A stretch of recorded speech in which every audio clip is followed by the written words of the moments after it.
이 시간 우리 함께 기도하겠습니다. 할렐루야. 사랑의 주님, 오늘도 주님의 은혜 가운데 함께 모여서 예배하게 하시니 감사합니다. 무엇보다 주님이 기뻐하시는 거룩한 산제사의 예배가 되기를 원하오니 우리 마음속에 정말 주님 함께 하시고 오늘 예배에 집중하여서 주의 말씀 앞에 승리하는 귀한 시간 되게 하여 주시옵소서. 늘 은혜 중에 함께 하신 주님께 감사드리오며 귀하신 예수 그리스도의 이름으로 기도합니다. 아멘. 이 시간에 함께 찬양하겠습니다. 내 구주 예수를 더욱 사랑. 찬송가 찬양합니다.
말씀은 전도서 말씀입니다. 구약성경 전도서 6장 1절에서 6절까지 말씀입니다.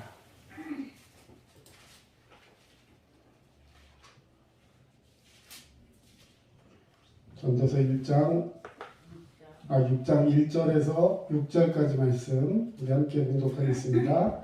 내가 해 아래에서 한 가지 불행한 일이 있는 것을 보았나니 이는 사람의 마음을 무겁게 하는 것이라. 어떤 사람은 그의 영혼이 하나님 모든 소원에 부족함이 없어 재물과 부요와 존귀를 하나님께 받았으나 하나님께서 그가 그것을 누리도록 허락하지 아니하셨으므로 다른 사람이 누리나니 이것도 헛되어 악한 병이로다. 사람이 비록 100명의 자녀를 낳고 또 장수하여 사는 날이 많을지라도 그의 영혼은 그러한 행복을 만족하지 못하고 또 그가 안장되지 못하면 나는 이르기를 낙태한 자가 그보다는 낫다 하나니 낙태된 자는 헛되이 왔다가 어두운 중에 가매 그의 이름이 어둠에 덮이니 햇빛도 보지 못하고 또 그것을 알지도 못하나 그가 그보다 더 평안함이라. 내가 1000년의 갑절을 산다 할지라도 행복을 보지 못하면 마침내 다 한 곳으로 돌아가는 것 뿐이냐. 아멘.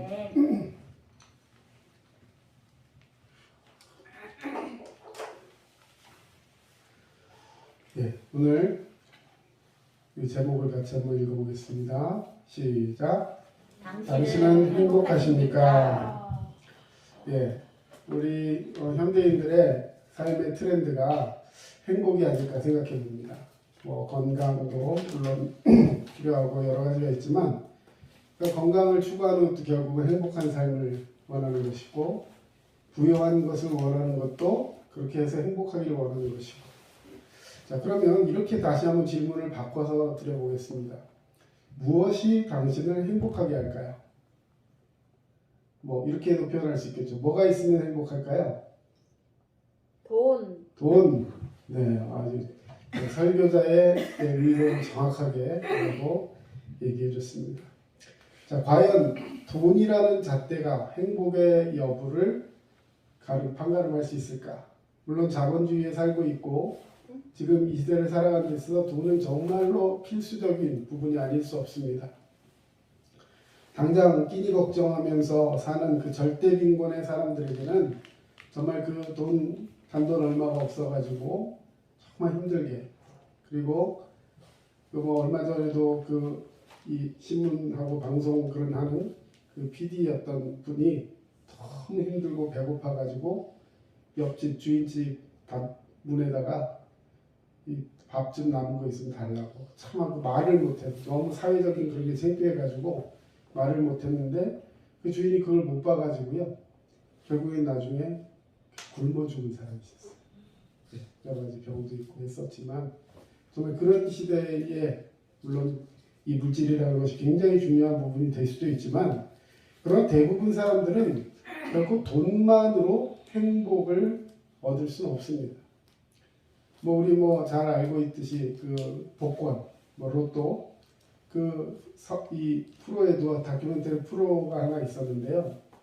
거기 보니까 그것을 계속 로또를 사는 사람 중에서 이제 원래 행복했는데 로또를 하나씩 사는 사람이 있었고 그리고 또 불행하다고 생각하는데 그 로또만 맞으면 행복할 것이다 이런 사람이 있었대요. 그런데 행복한 사람은 로또가 맞든 안 맞든 계속 그걸 이거 하나 되면 참 좋겠다 이러면서 그렇게 사는 사람이었지만 정말 그렇게 힘들게 없는데 이걸 내가 해가지고 꼭 뭐 돼야지 이런 마음을 가졌던 사람이 실제로 당첨이 된 사람이 있었습니다. 근데 행복한 건 한 3개월 정도였고 그러고 나중에는 예전과 별반 다를 것 없는 그런 모습을 지냈다 이런 얘기를 다큐멘터리를 통해서 본 적이 있습니다. 자, 돈으로 행복을 얻을 수는 없습니다. 돈이 행복감을 느끼게 하는데 일부 도움을 줄 수는 있지만 그거 자체가 우리의 삶을 행복이냐 불행이냐를 판가름하는 기준이 될 수는 없다는 것입니다. 우리에게 돈도 필요하고 또 건강도 필요하고 여러 가지 것들이 필요하겠지만 결국 우리에게 뭐 하나 있으면 또 없는 무엇인가가 결국 그의 삶에 채워지지 않는다고 생각할 때 그는 행복감을 누리지 못하게 되는 경우가 많이 있다는 것이죠.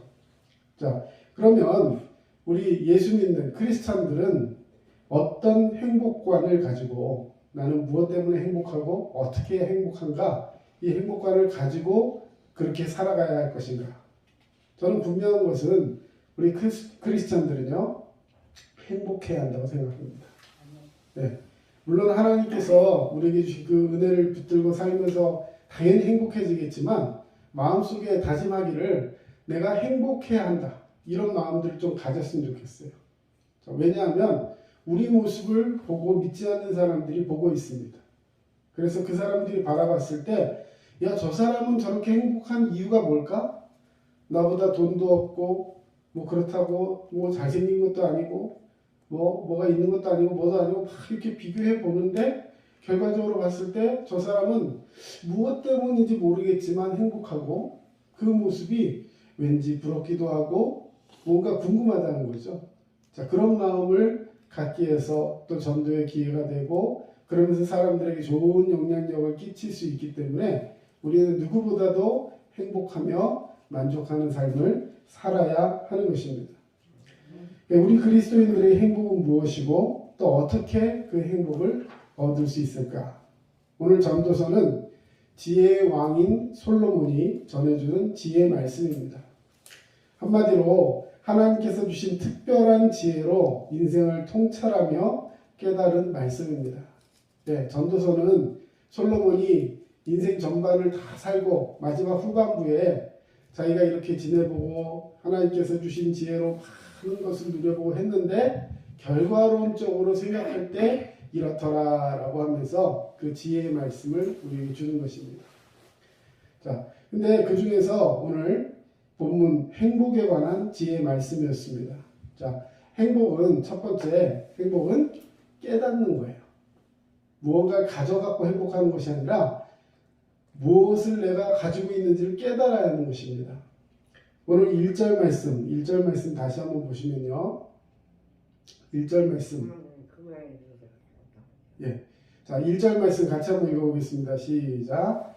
내가 해 아래에서 한 가지 불행한 일이 있는 것을 보았나니 이는 사람의 마음을 무겁게 하는 것이다. 이렇게 표현하고 있습니다. 내가 해 아래에서 한 가지 불행한 일이 있는 것을 보았다. 자, 보았다라고 표현하고 있습니다. 자, 그리고 제일 마지막 6절 말씀을 여러분 한번 같이 읽어보겠습니다. 시작. 그가 비록 천년의 갑절을 산다 할지라도 행복을 보지 못하면 마침내 다 한 곳으로 돌아가는 것뿐이 아니냐. 예. 자, 천년의 갑절, 뭐 2000년, 지금 2020년이니까 2021년이니까 예, 그동안 이렇게 쭉 계속 살았다 할지라도 행복을 보지 못한다. 자, 행복을 뭐 하지 못한다면요? 보지 못한다. 즉 행복은 보고 깨달아야 되는 거예요. 행복은 보고 깨닫는 겁니다. 자, 행복은 뭔가 그냥 느낌도 없고 그냥 이렇게 해서 뭔가 막 주어지면 행복해지는 것이 아니라 무언가를 분명하게 그 대상을 보고 그것을 통해서 깨닫는 것이 있을 때 우리에게 행복이 주어진다는 것이죠. 자, 솔로몬이 볼 때 천년의 갑절을 산다 해도 행복을 보지 못하는 사람이 있다는 것입니다. 1절과 6절 두 말씀을 비교해 볼 때 우리가 확실할 수 있는 것은 행복은 보는 것과 관련이 있다는 것입니다. 깨닫는 것. 자, 신명기 33장 29절에 보면 이스라엘이여 너는 행복한 사람이로다. 여호와의 구원을 너같이 얻은 백성이 누구냐 이렇게 말씀하고 있습니다. 여러분 이스라엘 백성들이 객관적으로 상대적으로 평가해 봤을 때 행복한 백성일까요? 여러분 어떻게 생각하세요? 나라가 크기나 해요? 국력이 세기나 해요? 뭐 백성 인구수가 많습니까? 아무것도 갖춘 게 없었어요. 특히 처음에 출애굽하기 전에 이 이스라엘은 430년 동안 애굽의 노예로 살았습니다. 그래서 남의 나라에 여러분 우리나라가 36년의 일제치하에 있을 때만 해도 정말 나라가 다 무너지고 그 속에서 나라 말을 잃어버리고 여러분 50년도 안 되는 그 세월 속에 다른 나라의 지배를 받았음에도 불구하고 그 영향이 아직도 우리에게 그대로 남아있고 지금도 우리나라 사람들은 그런 과거의 역사들 때문에 굉장히 안 좋은 그 뉘앙스를 가지고 있죠. 예를 들어 국제 경기 뭐 스포츠 시합 한 번만 해도 다른 나라는 뭐 싸워서 페어플레이지만 사교적 이런 얘기 한번 하지만 한일전은 꼭 이겨야 돼요. 그런 마음을 가지고 있는 거예요. 저뿐만 아니라 한국 사람이라면 그런 마음들을 많이 갖고 있습니다. 그런데 430년 동안을 지배받으면 어떻게 될까요? 그런 마음 자체가 없어져요. 내가 어느 나라 백성인지도 몰라요. 나는 그냥 태어날 때부터 우리 할아버지 때도 나는 노예였어요. 그렇게 사는 거예요. 아무런 민족 생각도 없고 막 그렇게 그냥 하루하루 밥 주면 주인이 밥 주면 감사하고 그냥 그렇게 살았어요. 그런데 그런 백성들을 이끌어내서 광야로 나왔습니다. 이제 노예에서 해방되니까 좋을 것 같았는데 노예로 있을 때는 주인이 다 책임을 져줬어요. 어쨌든 먹을 거 주고 입을 거 주고 가정도 어쨌든 이루게 하고 막 이렇게 하면서 살았어요. 근데 광야로 나와 보니까 뭐 아무것도 없는 것 같아요. 너무 괴롭습니다. 뜨겁고 춥고 반복되는 삶 속에서 힘들었어요. 그러다가 가나안 땅으로 들어가라고 하시는데 거기에 들어가면 전쟁을 해야 돼요. 전쟁에서 싸우다 보면 내가 죽을 수도 있잖아요. 여러 가지 생각들이 그들 앞에 있었고 또 그 주변에 있는 많은 열강들 나라들이 그들을 막 둘러싸고 있고 그 자연 환경들이 그들을 괴롭히고 이런 여러 가지 상황 속에서 그들은 상대적으로 우리가 평가한다면 정말로 행복하다는 생각을 할 수가 없을 정도로 너무도 연약하고 힘든 상황이었을 거예요. 자, 그런데 왜 그들을 행복하다? 금방 읽었던 이스라엘 그 신명기 33장 29절의 말씀처럼 이스라엘이여 너는 행복한 사람이로다. 자, 우리 옆에 사람에게 한번 이야기합시다. 당신은 행복한 사람입니다. 당신은 행복한 사람입니다. 아멘. 자, 여러분 결론적으로 말씀드립니다. 이스라엘이 행복한 사람이라는 거예요. 자, 이 얘기 누가 한 거냐면 모세가 죽기 전에 이스라엘 백성들을 향해서 한 말이에요. 자기가 이 백성들이 이끌어냈고 가나안 땅으로 함께 들어가려고 했고 그런데 모세는 들어가지 못하고 이제 광야에서 죽게 되었는데 그 죽어가면서 그 백성들을 바라보면서 너희는 행복한 사람이다 이렇게 말하고 있는 것입니다. 자, 왜 모세는 이들을 보고 행복한 사람이라고 말하고 있을까요? 그것은 단 하나 하나님 때문입니다. 우리 그리스도인들이 행복한 이유는 단 하나예요. 우리가 하나님을 보고 있기 때문에. 하나님이 우리를 바라보고 계시기 때문에. 그리고 우리가 그것을 깨닫기 때문에 우리는 행복한 사람인 것입니다. 사랑하는 성도 여러분, 하나님께서 함께 하셔서 승리하게 하시는 것을 믿을 줄로 믿습니다. 아멘. 모세는 저들이 행복한 사람이라고 생각합니다. 왜? 하나님이 그들과 함께 하시기 때문에. 이스라엘 백성들은 그게 잘 안 보였어요. 광야에서 막 힘들 때마다 하나님 원망하고 불평하고 우리 다시 애굽으로 돌아가자 하면서 막 마음속에 불평을 가졌습니다. 근데 한 사람 모세는 하나님이 그들과 함께 하시는 것이 보였어요. 그래서 심지어는 하나님 앞에 이렇게까지 중보하고 기도했어요. 하나님, 내 고륙친척 저 사람들이 구원받지 못한다면 차라리 저를 죽여주시고 이 사람 구원해달라. 바울도 자기의 그 친척들 아는 사람들을 구원하지 못한다면 차라리 제가 죽고 제가 구원받지 못하고 저들을 구원받게 해주실 수 있다면 하나님 그렇게라도 하겠습니다. 왜 그런 얘기를 할까요? 하나님이 계신 걸 분명히 보았기 때문에. 하나님이 함께 하시고 예수 그리스도가 그들을 구원하신다는 그 사실을 명백하게 믿고 알고 있고 깨닫고 보았기 때문에 그는 그렇게 확신 있게 얘기할 수 있는 거예요. 그리고 그들을 행복하다 표현할 수 있는 것입니다. 여러분, 같은 상황 속에서 누구는 불행하고 또 불평하고 원망하고 그것으로 인해서 힘들어하지만 그 속에서 누군가는 행복하고 감사할 수 있다는 것. 그것은 하나님을 보고 있느냐 그렇지 않느냐의 차이라는 거예요. 하나님은 우리를 늘 지켜보고 계신 줄로 믿습니다.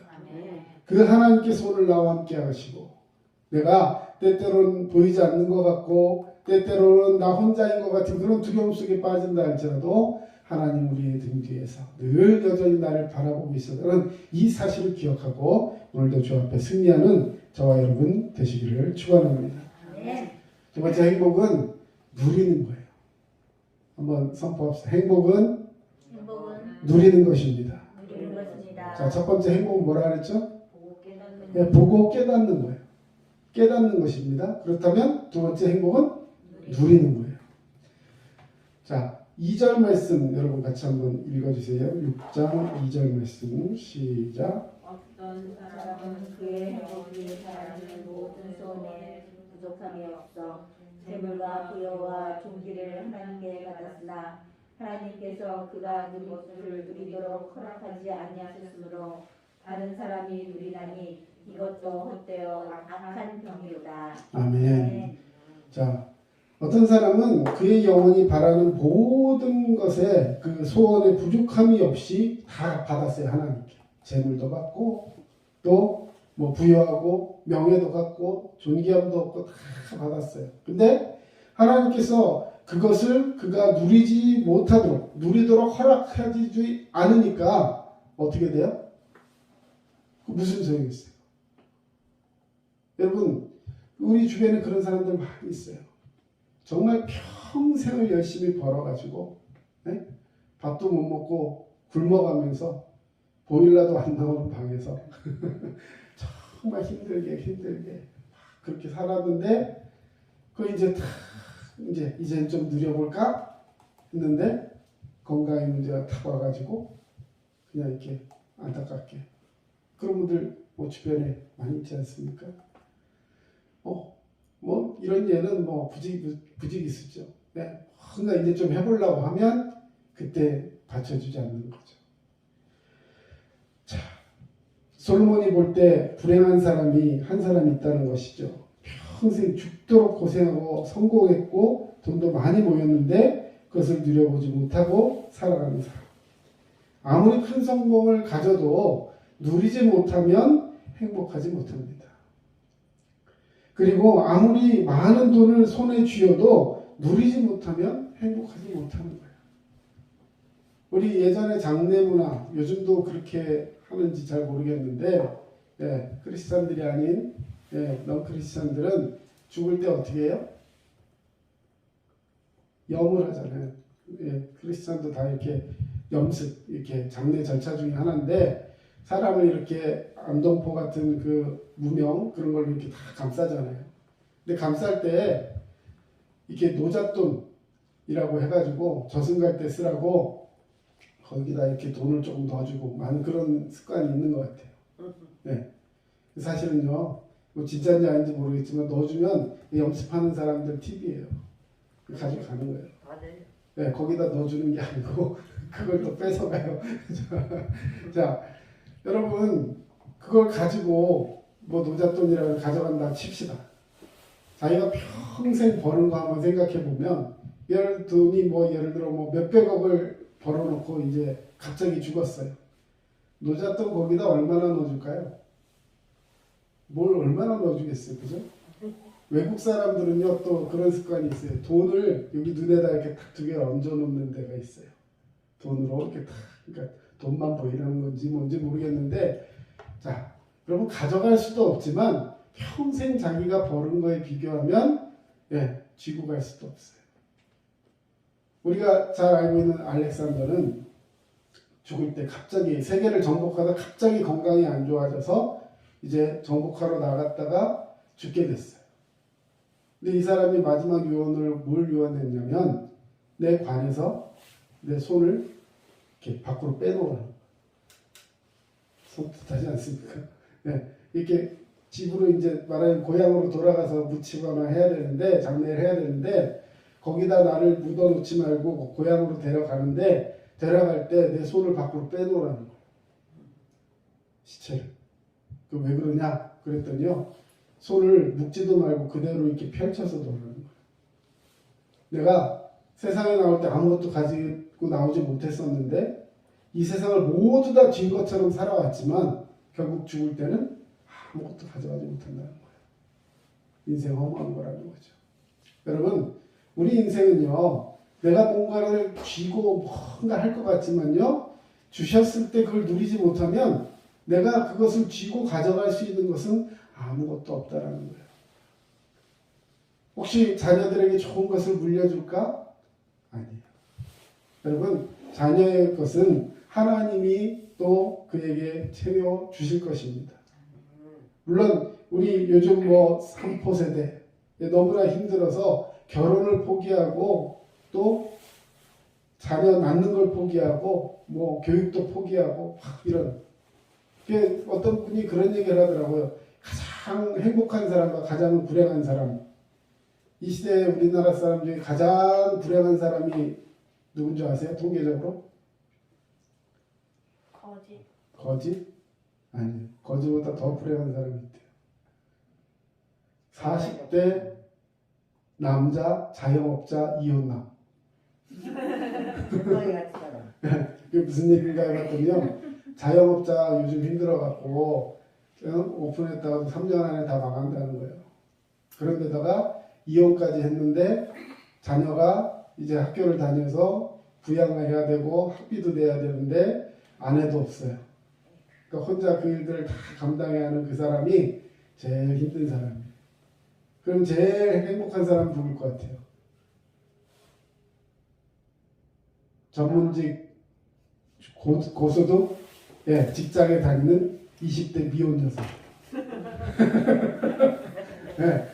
책임질 사람도 없고 가진 것도 많고 앞으로 살 날도 많고 건강도 많고 지 맘대로 살 수 있다 이거죠. 자 그러면 40대 자영업자 이혼남 자녀 가진 그 사람은 다 불행할까요? 아니면 고소득 직장 연봉 최고를 자랑하는 그 여자는 다 행복할까요? 아니라는 거예요. 그리고 누려야 합니다. 하나님께서 내게 주신 것들을 누려야 돼요. 그 상황들을 누리고 그 자녀와 함께하는 속에서 힘들더라도 그 속에서 하나님 주신 것들을 누리고 또한 감사하며 살아가는 것, 이것이 오늘 우리에게 주신 큰 축복인 줄로 믿습니다. 사과를 가지고 있는 사람은요, 그 사과를 보고서 즐거워하는 것도 즐겁겠지만 그 한 입 탁 베어 물고 너무 맛있는 그 행복감을 누려야지 사과를 잔뜩 싸놓고 창고에서 써갖고 냄새나는 걸 누리면 되겠습니까? 그러면 안 되죠. 네. 자, 하나님께서 우리에게 항상 말씀하고 있어요. 로마서 5장 1절 2절에 보시면 그러므로 우리가 믿음으로 의롭다 하심을 받았으니 우리 주 예수 그리스도로 말미암아 하나님과 화평을 누리자 말씀하고 있어요. 또한 그로 말미암아 우리가 믿음으로 서 있는 이 은혜에 들어감을 얻었으며 하나님의 영광을 바라고 즐거워하느니라. 여러분 하나님이 우리에게 주신 이 모든 것들을 가지고 하나님과 화평을 누리는 것, 이게 행복인 줄로 믿습니다. 아멘. 사도 바울은 우리가 믿음으로 죄사함을 받고 하나님께 의롭다 하심을 얻은 바 그것을 너무 감사하며 강조하고 있어요. 죄사함을 받은 것, 의롭다 하심을 받은 것을 누리라고 말씀하고 있습니다. 여러분 하나님은 우리를 이제는 죄인이 아닌 죄에서 자유한 하나님의 백성, 의인이라고 칭해 주셨어요. 저와 여러분은 이제는 죄의 허물로부터 자유해야 합니다. 하나님이 주신 이 자유를 누려야 하는 거예요. 여러분 자유가 없는 사람들, 죄 지은 사람들은요 얼마나 두려울까요? 예를 들어 현상수배, 죄를 지어가지고 쫓기고 있는 사람, 그럼 그런 사람은 그냥 가만히 있어도 두렵습니다. 혹시라도 누가 자기를 알아볼까? 혹시라도 어디서 뭐 쓰다가 걸리지 않을까? 뭐 이런 생각 때문에요. 아무리 많은 걸 가지고 있어도요. 그 사람은 이 대명천지에 밖을 활보할 수가 없어요. 하나님은 우리에게 자유를 허락하신 줄로 믿습니다. 행복한 사람은 행복은 하나님께서 주신 축복을 누리는 것입니다. 우리가 하나님께서 많은 복을 주셨다는 걸 압니다. 그러나 이는 그런 것을 그냥 알고 그치면, 깨닫고 그치면 그것은 행복이 부족해요. 안 돼요. 깨달았으면 누려야 하는 것이죠. 주신 복을 알 뿐만 아니라 누릴 수 있어야 할 줄로 믿습니다. 자, 이제 마지막으로 행복은, 자, 첫 번째 뭐였죠? 보고 깨닫는 것. 행복은 깨닫는 것입니다. 두 번째는 누리는 것입니다. 세 번째는 만족해야 합니다. 누리는데 얼마나 누려야 되느냐? 만족해야 돼요. 6절 말씀 우리 다시 한번 보시면, 6절 말씀. 그가 비록 천년의 갑절을 산다 할지라도 행복을 보지 못하면 마침내 다 한 곳으로 돌아가는 것뿐이 아니냐, 이렇게 말씀하고 있어요. 또 그 위에 보시면, 그 사람이 비록 100명의 자녀가 있대요. 100명의 자녀. 진짜 100명의 자녀가 있는 사람이 있을까요? 있어요. 저기, 왕들. 특히 저기 아랍이나 이쪽에 중동 이쪽 지역에 있는 왕들, 이런 사람들은요, 부인이 몇십 명 되고, 우리나라에도 그 부인 많은 사람이 있었잖아요. 그렇죠? 맨날 의자 만드는 왕. 맨날 앉아 있었나 봐, 의자왕. 솔로몬도 만만치 않았습니다. 자기 얘기하고 있는지도 몰라요. 비록 100명의 자녀를 낳고 또 장수하여 사는 날이 많을지라도 그의 영혼은 그러한 행복으로 만족하지 못하고, 자, 자녀가 암만 많고 또 건강도 있고 많은 걸 누리고 있다 할지라도 그의 영혼은 그러한 행복을 만족하지 못하고 또 안장되지 못하면, 다시 말해서 이게 죽을 때 잘 그 자녀들 안에서 복되게 이렇게 탁 해서 천수를 누린다고 하죠. 그러고 나서 이렇게 자녀들 보면서 이렇게 행복하게 죽을 수 없다면, 나는 그 사람을 뭐보다 못하다고 생각하냐면 낙태된 자가 그보다 낫다, 이렇게 표현하는 거예요. 여러분, 낙태된 아이 한번 생각을 해보세요. 얼마나 불행합니까? 세상 나와가지고 빛도 한번 못 보고, 나오기도 전에 그냥 이렇게 긁어내버리면, 진짜 그것은 뭐 사람이냐 아니냐 이런 논란도 있지만 얼마나 그 영혼이 참 안타깝습니까? 근데 그 영혼이 낫다는 거예요, 차라리. 왜 그러냐면 낙태된 사람은 헛되이 왔다가 어두운 중에 간다. 무슨 말이냐면 자기가 어떤 행복함으로 잉태되거나 이러지도 못하고 혹은 어떤 모습에서 세상에 태어나지 못하고 그냥 죽는 거니까 어두운 중에 가면 그의 이름이 어둠에 덮이니 아무도 그를 알지 못한다는 거죠. 햇빛도 보지 못하고 또 그것을 알지도 못하나 이가 그보다 더 평안합니다. 아까 그런 100명의 자녀를 낳고 천수를 누린 것 같지만 행복감을 누리지 못하는 사람이 그렇다는 거죠. 자, 솔로몬은 이런 사람을 보면서 정말 불행한 사람이다, 이렇게 말하고 있어요. 린다 밀로우라는 그 만족이라는 책이 있습니다. 린다 밀로우라는 사람의 이 만족이라는 책이 있는데 거기에 보면요, 이 엘라는 아이들과 함께 남편을 따라 52년 동안 아프리카의 가난한 이들의 복음을 전했다. 그녀는 친숙했던 모든 것과 고향 친구들을 떠났다. 아프리카 시골 타는 듯한 무더위 속에서 전기, 에어컨, 현대식 편의시설 이런 건 하나도 없이 그림의 떡에 불과했을 것이다. 어떤 날은 견딜 수 없을 만큼 더워서 온도계를 실내로 들여와야 했던 적도 있었다. 섭씨 49도가 넘으면 온도계가 고장나기 때문이다. 하지만 그녀는 자신의 생활 여건에 대해 불평한 적이 없었다. 어떻게 엘라의 땀방울이 몸을 타고 흐르며 곰팡이 냄새나는 습한 공기 때문에 잠을 이루지 못하면서도 불평하지 않을 수 있었을까? 엘라의 딸 미미는 최근 어머니의 낡은 일기장에서 이러한 그녀가 만족을 얻을 수 있었던 방법을 발견했다. 나는 어떤 것에 대해서도 심지어 날씨조차도 불평하지 않겠다. 다른 환경이나 다른 장소에 있는 나의 모습을 그리지 않겠다. 나의 몫을 남의 것과 비교하지 않겠다. 이것 혹은 저것이 지금과 달랐더라면 이라고 가정하지 않겠다. 내 일은 하나님께 속한 것이지 내게 속한 것이 아님을 기억하자. 여러분, 우리가 언제 행복을 놓치게 되냐면, 야, 그때 내가 이걸 하지 않고 이렇게 했더라면 하면서 후회를 하는 거예요. 그러면서 내게 없는 것. 자, 내일은 내 거예요? 아니요, 하나님 거예요. 성경에도 마태복음에 보면 내일 일은 내일이 염려할 것이요, 한날의 고생이나 염려나 근심이나 생각은 그날로 족한 거예요. 우리는 내일 일을 위해서 염려할 것이 아니라 나와 함께 하시는 하나님과 그의 의를 위해 기도하는 사람이 되어야 하는 줄로 믿습니다. 그러면 하나님께서는요, 나를 이끌어 가시는 거예요.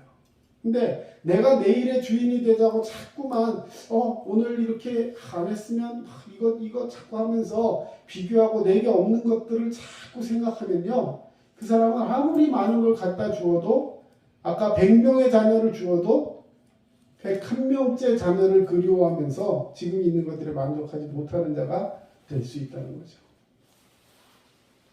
99명의 양을 가진 목장주가, 가난한 농부가 한 명의 양을 자식처럼 키우는 그 양을 보고서 그 100마리의 양을 채우기 위해서 그 농부를 죽이고 한 마리의 양을 가져왔다.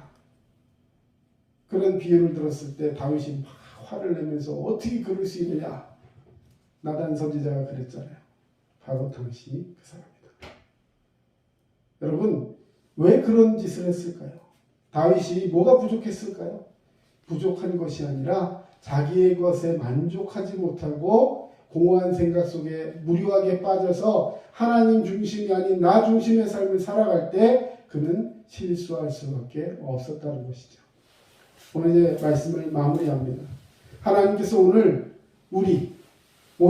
여기에 지금 나에게 하나님 허락하신 행복을 잘 생각해 보세요.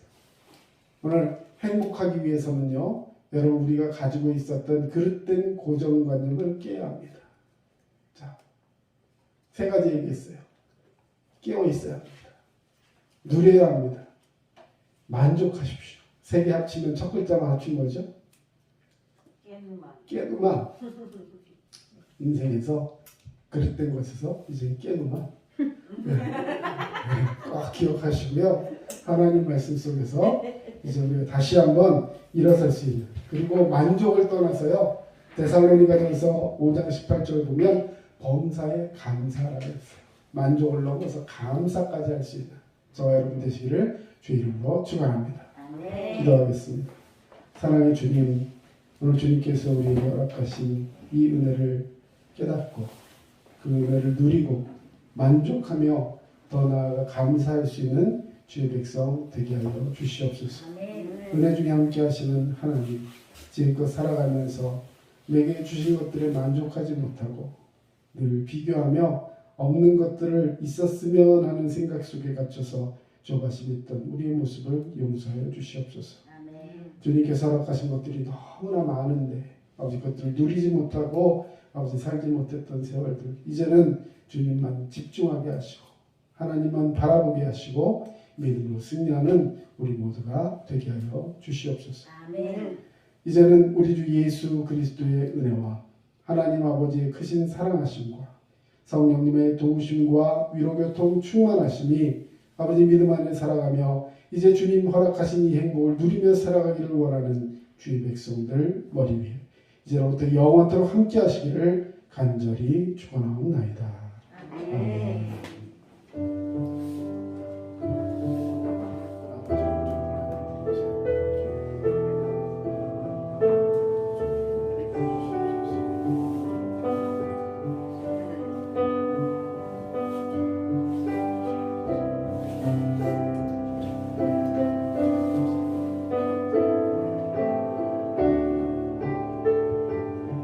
지금까지 남양주 다산신도 이곳이 두드림 침례교회 전철호 목사였습니다. 여러분 항상 건강하시고 믿음으로 승리하세요. 감사합니다. 아멘.